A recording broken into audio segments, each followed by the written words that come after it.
வாயிலாக தமிழக முதல்வர் திமுக தலைவர் தளபதி ஸ்டாலின் அவர்கள் தமிழ்நாடு காவல்துறையின் அட்டுழியத்தையும் அராஜகத்தையும் அழிக்கும் விதமாக தமிழ்நாடு சட்டமன்றத்தில் போலீஸ் ரிஃபார்ம்ஸ் ஆக்ட் 2024 அப்படிங்கிற புதிய சீர்திருத்த சட்டங்களை உடனடியாக நடைமுறைக்கு கொண்டு வர வேண்டும் என்று இந்த காணொலி வாயிலாக வேண்டுகோள் விடுக்கிறேன்.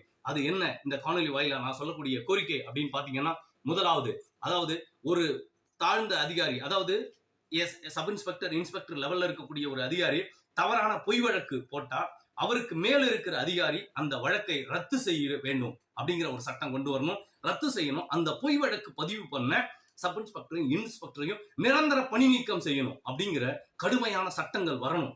இந்த மாதிரி சட்டங்கள் வந்தா மட்டும்தான் தவறுகள் குறையும், குற்றங்கள் குறையும். பொதுமக்களே சிந்திங்க. தமிழ்நாடு காவல்துறை தமிழினத்துக்கும் தமிழக மக்களுக்கும் பாதுகாவலனாக செயல்படுவதற்காக உருவாக்கப்பட்டது. சட்டம் ஒழுங்கை நிலைநாட்டுவதற்காக, சட்டம் ஒழுங்கை சீர்குலைக்கும் விதமாக தமிழ்நாடு அரசு போக்குவரத்து கழக